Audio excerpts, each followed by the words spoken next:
latihan penghormatan. Hormat senjata.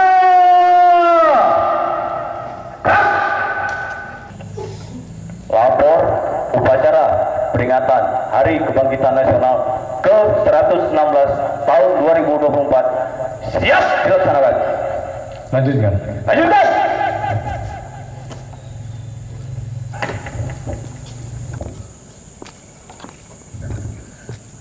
Bismillahirrahmanirrahim.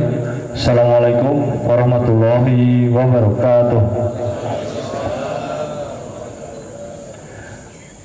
Selamat pagi dan salam sejahtera buat kita semua.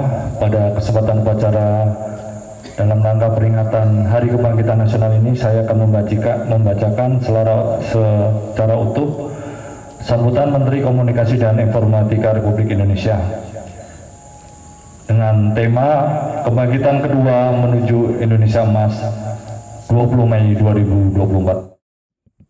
Yang terhormat Bapak PJ Bupati atau yang mewakili, yang saya hormati Bapak Ketua DPRK atau yang mewakili, rekan-rekan Forkopimda atau yang mewakili, para kepala dinas, kantor, badan yang hadir, dan seluruh peserta upacara. Pertama-tama mari kita panjatkan puja dan puji syukur kepada Allah Subhanahu wa taala bahwasannya kita masih diberikan kesehatan dan kenikmatan untuk hadir dalam upacara. Salat dan salam juga tak lupa mari terus kita haturkan kepada Nabi besar kita, Nabi Muhammad sallallahu alaihi wasallam.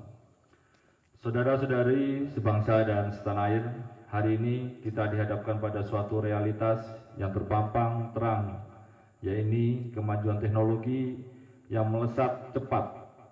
Kita sudah memilih bukan hanya ikut serta, tetapi lebih daripada itu, menjadi pemain penting agar dapat menggapai dunia.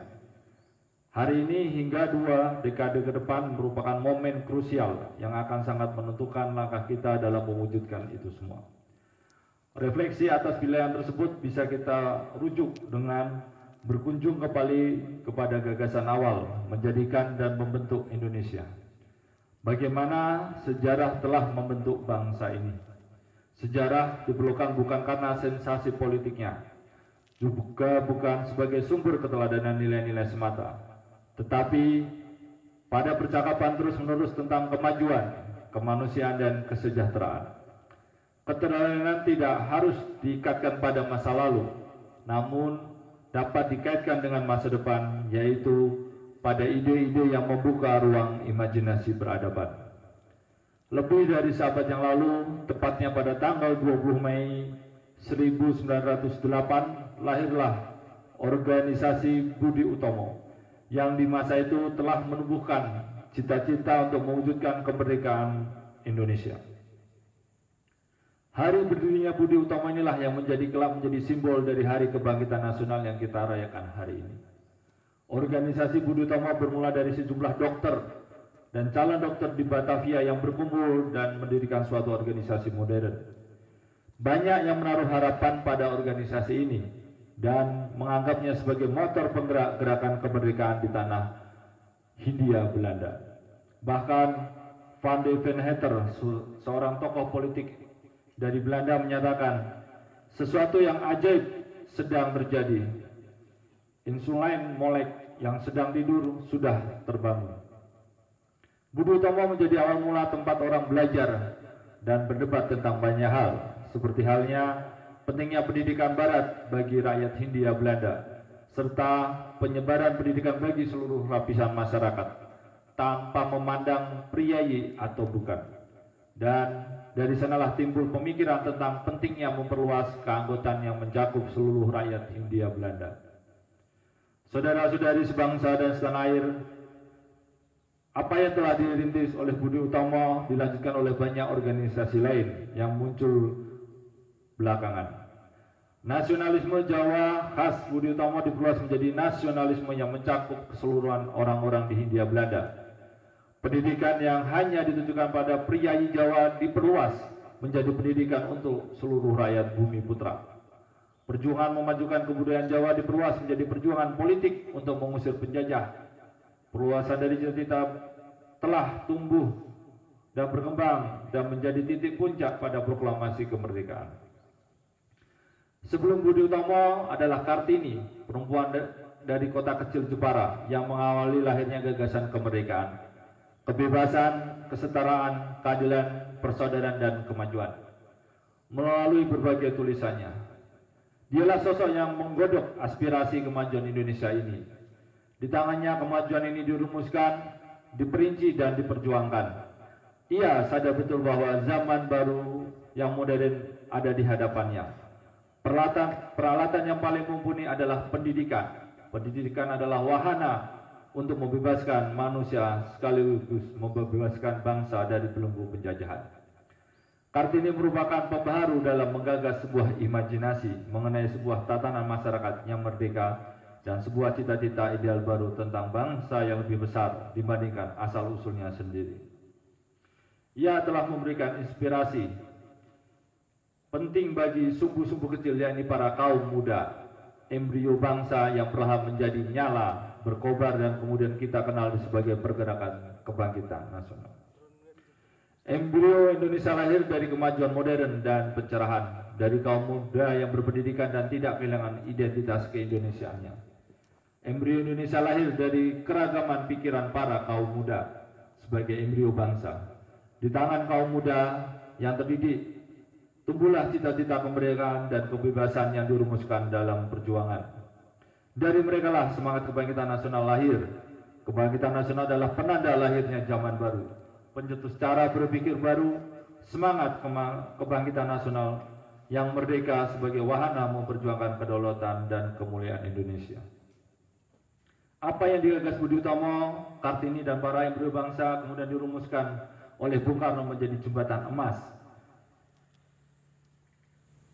Dapat dibayangkan bagaimana upaya Bung Karno membangun sebuah jembatan yang membawa bangsa ini menikmati kehidupan sejahtera lahir dan batin di atas tanah sendiri. Bung Karno juga menekankan bahwa di ujung jembatan emas akan ada selalu kemungkinan yang dapat membawa Indonesia menuju kebaikan atau sebaliknya.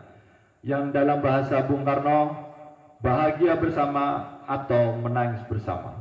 Disinilah Bung Karno mengingatkan kita pentingnya momen agar kita mengambil keputusan yang tepat dan cermat untuk membawa kita pada jalan yang mengarah kepada kebaikan bagi seluruh rakyat Indonesia.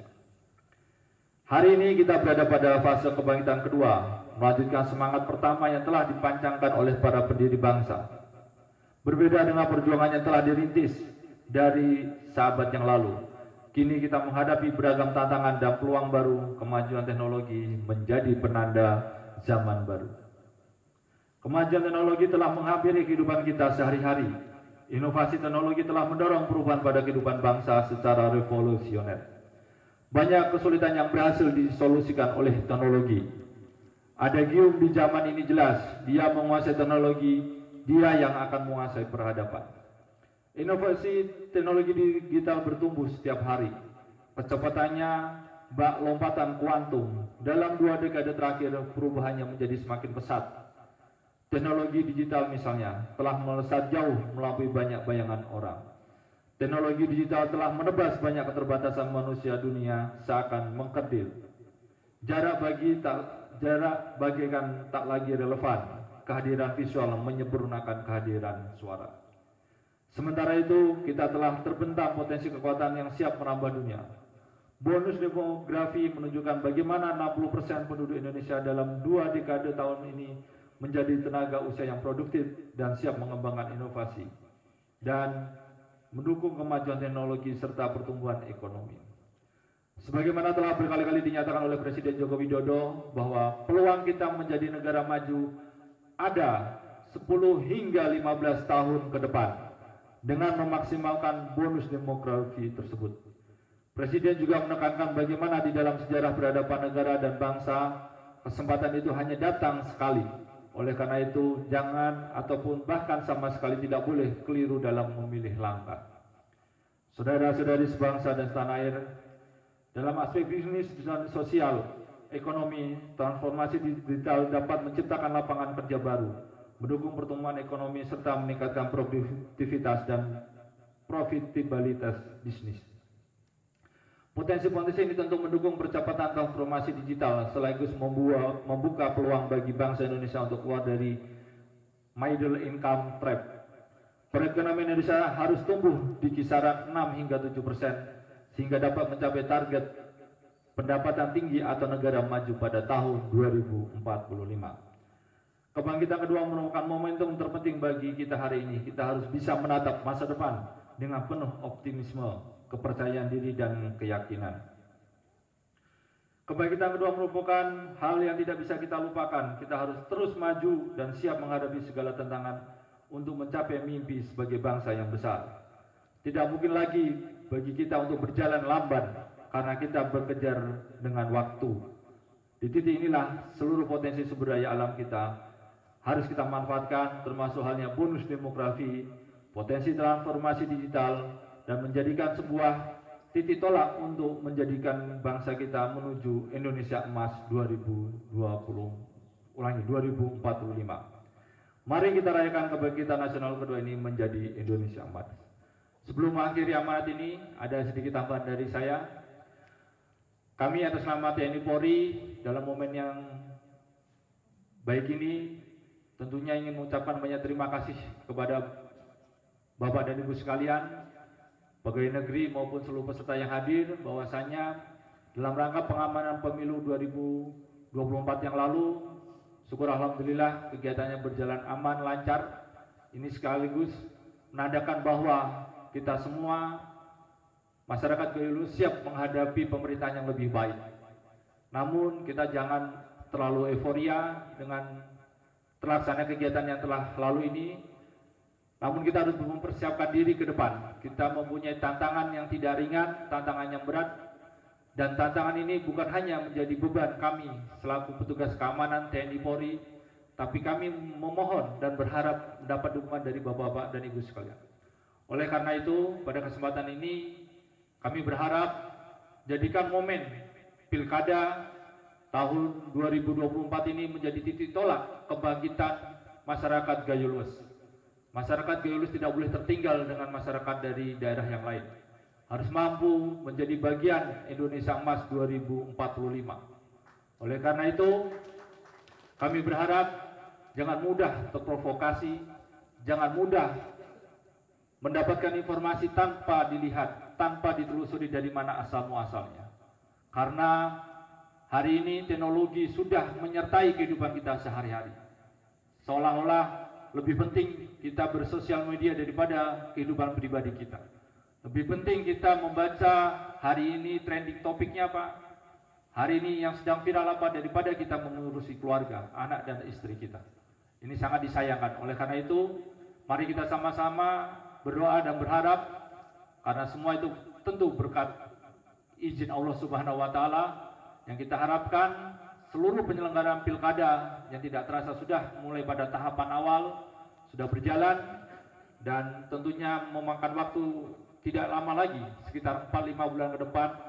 Kita harus sama-sama siapkan. Bapak dan Ibu sekalian adalah mempunyai peran penting dalam untuk menyukseskan hal ini. Dan kami berharap informasi ini bisa diberikan kepada rekan-rekan yang mungkin belum kesempatan hadir, ataupun kepada sanak saudara yang ada di lingkungan masing-masing. Mari kita sama-sama pilih dan persiapkan pimpinan ke depan untuk Gayulus yang lebih maju dan lebih baik, sehingga kita tidak tertinggal dengan kabupaten dan kota yang lain. Lebih baik, lebih maju, dan kita berharap Gayulus adalah punya nama di Aceh ini. Sekian dari saya, dan saya ucapkan juga terima kasih atas pelaksanaan kegiatan upacara ini kepada seluruh petugas yang melaksanakan. Semoga apa yang menjadi kegiatan hari ini menjadi ladang ibadah buat kita semua, dan ke depan apabila ada kekurangan bisa menjadi bahan evaluasi. Lebih dan kurangnya saya mohon maaf. Saya tutup. Wassalamualaikum warahmatullahi wabarakatuh.